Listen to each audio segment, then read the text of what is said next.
Bonjour les enfants. Bonjour. Alors, troisième leçon. Oui, voilà, nous continuons nos histoires de l'évangile de Matthieu avec une toute petite histoire. Une parabole encore, enfin pas encore, on n'a pas fait de parabole encore aujourd'hui. Une parabole, c'est-à-dire une petite comparaison, une histoire que Jésus invente pour essayer d'expliquer comment ça se passe dans notre relation à Dieu.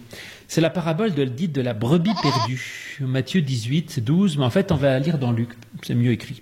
C'est la même, Luc 15, versets 3 à 7. C'est très court, vous allez voir. Mais il leur dit cette parabole. Lequel d'entre vous, s'il a 100 brebis et qu'il en perd une, ne laisse les 99 autres dans le désert pour aller à la recherche de celle qui est perdue, jusqu'à ce qu'il la trouve.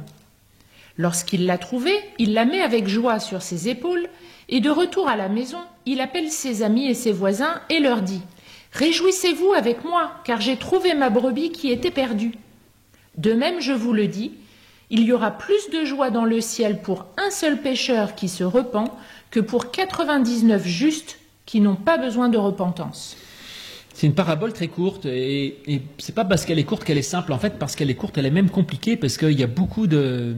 Ça fait vraiment réfléchir. Alors, vous vous souvenez de la méthode pour lire les paraboles ou voir tous les textes de la Bible, tu l'as dit tout à l'heure. Oui, alors on essaye de resituer chaque personnage et essayer de trouver, nous, quel personnage peut nous représenter. Voilà. Alors, le maître, le berger, là, c'est sûrement Dieu. Ça, c'est à peu près clair. Hein.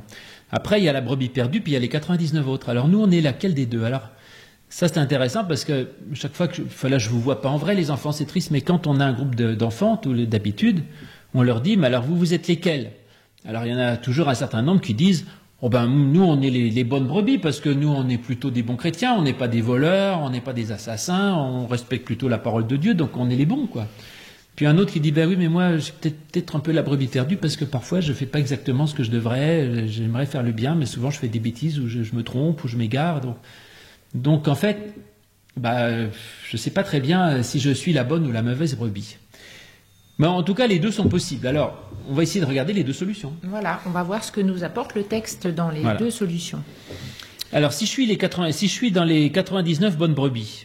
Bon, alors, je suis sage, j'écoute bien tout ce qu'on me dit de faire. Bon, alors Dieu dit, très bien, touche rien, continue comme ça, c'est parfait. Enfin, en même temps, Dieu va pas passer son temps à dire aux brebis, ah mais vous êtes formidables, vous faites très bien, c'est merveilleux, je vous félicite, Dieu, faites le bien, c'est parfait, continuez. Et puis, voilà, t'as pas besoin de... Ça me fait quand même penser au fils prodigue, qui met en garde quand même, parce que si on met en parallèle avec le fils prodigue, le fils qui reste à la maison et qui fait tout bien avec son père, il est un peu jaloux de son frère qui revient et qui est très bien reçu.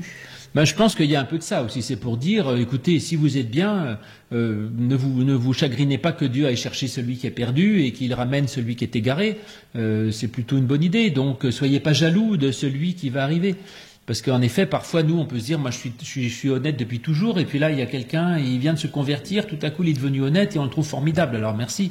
Eh bien, il dit non, s'il est devenu bien, tant mieux. Donc, il y a une grande joie, chaque fois que quelqu'un qui reconnaît ses erreurs, c'est formidable. Et puis, de toute façon, même entre nous, je vais vous dire, je suis dans les 99 justes, ça me semble un peu orgueilleux. Parce que qui peut dire qu'il fait jamais aucune erreur, qu'il est toujours parfait, toujours gentil, toujours bon, qu'il aime tout le monde, qu'il pardonne tout? Moi, je crois que c'est pas possible. Hein. Donc, je dirais même que se prétendre dans les 99 justes, c'est même une erreur. C'est-à-dire que c'est pas possible. Donc, ceux qui prétendent être toujours justes, ils n'ont même pas besoin de Dieu et en fait, ils se trompent tout simplement. Ils sont perdus dans le désert. C'est pas idéal. Donc, autrement dit, il est pas mal de se dire, dans le fond, je crois que nous sommes toujours un petit peu la brebis perdue. Soit entièrement, soit en partie, parce qu'il y a quand même, en moi, je sais pas en vous combien, mais en moi ou en toi, on a 99% de bons, peut-être, il y a 1%, donc faut pas essayer de savoir qui est la bonne brebis, qui est la mauvaise. C'est en nous, il y a 99, il y a plein de bons, et puis il y a un petit peu de mauvais. Donc il dit, ce qui est bon en toi, tu le laisses tranquille. Ce qui est bon, tu touches pas, et essaye d'améliorer la partie ou que tu peux améliorer. Il y a un petit pourcent là dans lequel tu peux faire un progrès et là-dessus tu vas essayer de bosser ce côté-là. Ça peut être aussi à différents moments de notre vie. Il y a des moments de notre vie où on est proche de Dieu, où tout va bien, et puis il y a des moments où peut-être qu'on oublie un peu, on s'égare et Bien sûr. Voilà, ouais. ça peut être aussi Évidemment, dans le temps. il y a toujours des moments où on est la brebis perdue. Mais ça dit, là, il y a quand même une très bonne nouvelle, c'est que la brebis perdue, donc, elle s'est éloignée de Dieu, quoi. Elle n'a pas fait ce qu'il faut. Et Dieu n'arrive pas avec un bâton en disant, tu vas voir, je vais te punir, tu vas repartir dans le bon chemin. Non, il l'appelle, il la prend dans ses bras, il la ramène sur ses épaules. C'est-à-dire que Dieu, il est jamais là pour nous punir, pour nous engueuler parce qu'on n'a pas fait ce qu'il faut, pour nous condamner, pour nous envoyer en enfer ou je sais pas quoi.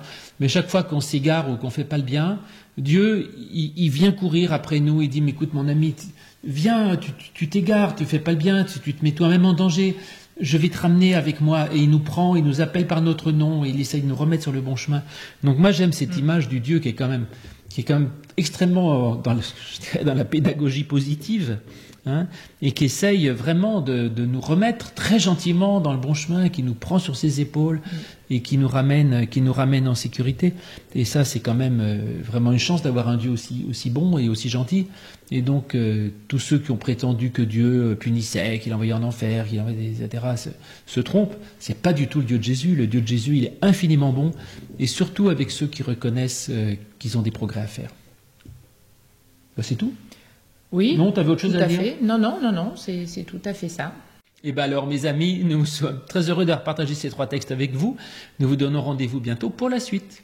À bientôt, les enfants. Au revoir.